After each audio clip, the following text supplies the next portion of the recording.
Brother Jando, wag ka munang sumapaw sa akin. Kaya hindi kita minsan kausap kasi sapaw ko na sapaw eh. Si Boy Sapaw ka eh. Kasi naiipit ka na Tatawagin eh. na Boy Sapaw ngayon. Kasi naiipit ka na eh. Halata naman. Hindi ako naiipit. Pero mo, nakangiti nga ako. Oh. Ay, kunwari plastic. Hindi, ikaw na Plastic. naiipit eh. Ako ang nagtatanong, ako naiipit? Ako nga ang nagtatanong eh. Dahil sa katotohanang ipinapangaral ng Santa Iglesia Katolika na hindi maitanggi ng mga protestante sa lungatang aral at bahayag ng mga pastor.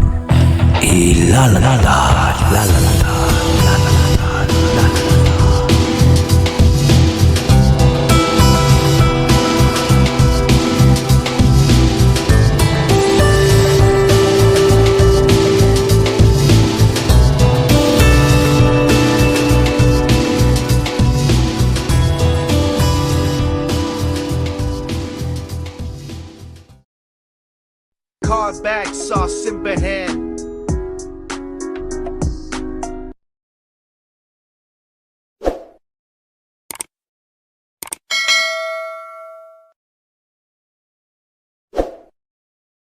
Okay.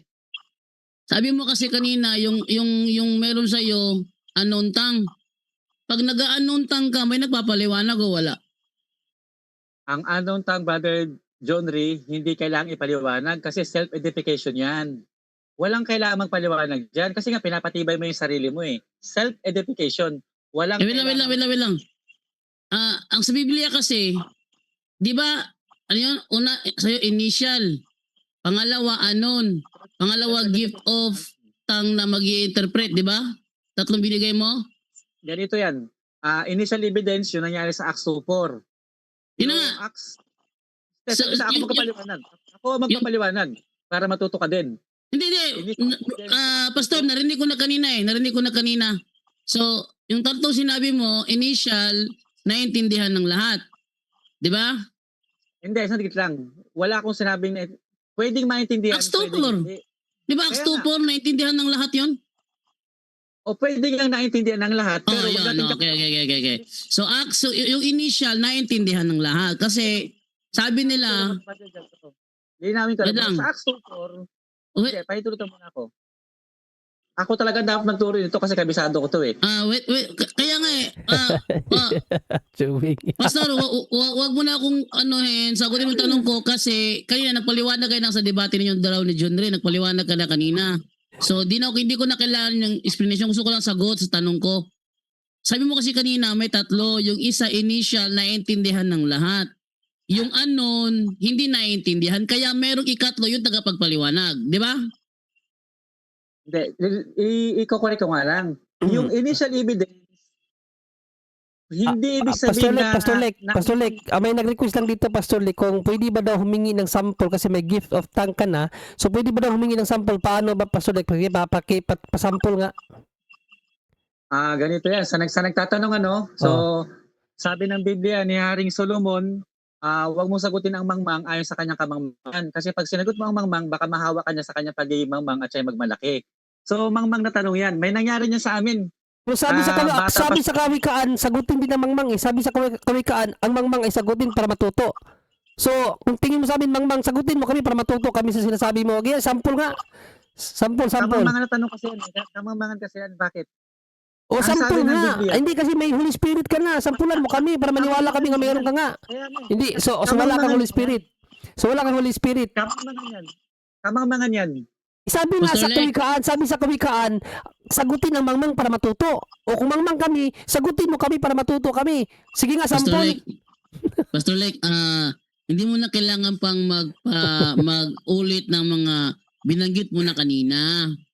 Hindi mo na kailangan ulit pa. Ako yung pwedeng mag-ulit noon kasi napakinggan ko naman. Sabi mo kasi kanina, may tatlo rang paraan. Tatlo. Initial, yung nasa Acts 2:4. Yung sa Acts 2 kasi naiintindihan ng ng mga nandoon na pumunta. 'Di ba sabi nila doon, hindi ba taga-Galilea ang mga taong to?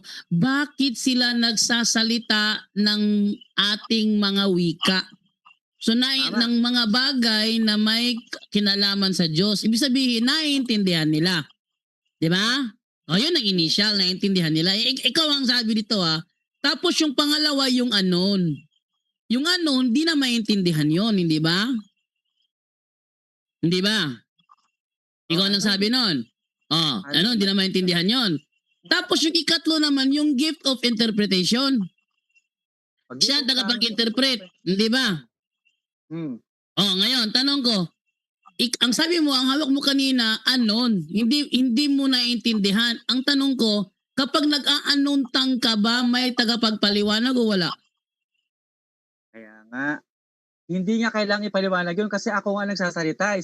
Naiintindihan ko yung nangyayari sa akin yan is self-edification. Hindi ko na kailangan humanap ng interpreter kasi naiintindihan ko nga na ito ay self-edification. Hindi Sige nga, sample nga, sample. Pwede ng sample, Brother Jando, kasi marami kasi humihingi ng sample. Sample muna. Brother, kasi ayaw niya mabigay ng sample eh. Ayaw niya mabigay ng sample. Baka bodo lang yan sa Brother Jando. So, next na tanong ko sa iyo, Pastor Lek, ano ang i-interpret ng tagapagpaliwanag kung naiintindihan naman ng mga nakikinig ang sinasabi ng nag-speaking of tongues? Ano ang i-interpret? Ano ang i-interpret ng tagapagpaliwanag kung initial ang ginagamit ng nag-speaking with tongues? Okay, mali yung hindi mo naintindihan yung tanong mo, Brother Jando. Hindi mo rin Ang liwanag ng tanong eh. Ikaw ang nagsabi kanina. Pastor Lek. Sabi mo kasi Pastor Lek, Pastor Lek, naintindihan sinabi mo kanina. Kaya ka nga inulit ko lang ngayon. Ako nga inulit eh. Una, initial, naintindihan ng mga nakikinig. Pangalawa, unknown, yan ang meron sa iyo, unknown, hindi naiintindihan. Pangatlo, yung gift to interpret. Ikaw ang nagsabi nung tatlo lang yan. Yung initial, naiintindihan. Yung unknown na hindi naiintindihan. At yung gift to interpret. Ang tanong ko, ano ang i-interpret ng interpreter sa initial na speaking with tongues? Ano ang i-interpret niya doon kung naiintindihan naman ang sinasabi niya? Sasagutin kita. Pau ha? Makinig ka lang muna. Sa Gawa 2:4, initial evidence, ito yun. Babasahin ko para matuto ka rin, Brother Jando. At silang lahat ay... Bro, ayaw ko yung iniinsulto mo ko nang matuto ka rin, Brother Jando eh. Alam ko yung nasa Acts to eh. Alam ko eh, wag mo kong insultuhin ha. Gusto ni-inject yung turo nila, Brother Jando. Wag mo kong insultuhin kasi hindi ko tinatanggap ang turo ninyo. Ang gusto ko lang, sagutin mo yung tanong ko base sa sinabi mo kanina na may tatlo lang. Ay, wag mo kong insultuhin. Kung sasagot ka, bro, pastor, kung sasagot ka, sumagot ka, wag mo kong insultuhin. Kasi naaalibabal ako sa pang-iinsulto eh. Huwag mo ko insultuhin ha. Uulitin ko. Ano ang i-interpretin ng interpreter kung naiintindihan naman ng nakikinig kasi sinasabi ng nag-speaking with tongues? Brother Jando, kaya ako sinasabing para matuto ka kasi hindi mo nga to alam. Hindi pang insulto yun. Pastor Lek, baka ako'y mainis sa'yo. Hindi ka na makato. Para maniwala tayo, Brother Jando, pasampol dyan, magbigay siya ng sample. Kung talaga bang meron talaga siyang speaking of tongues. Sample nga. Kasi ayaw niya kasi, kaya... Di ibig sabihin, Brother Jando, nagbubudol siya. Nagbubudol. Eto, ulitin ko ha. Halimbawa, sa Acts 2 ha, halimbawa sa Acts 2. Sabi nung mga nung sa Acts 2, hindi ba taga-Galilea ang mga taong ito? Bakit sila nagsasalita ng mga wika natin patungkol sa Diyos? Ang tanong, ang nagsabi ba nun interpreter o hindi?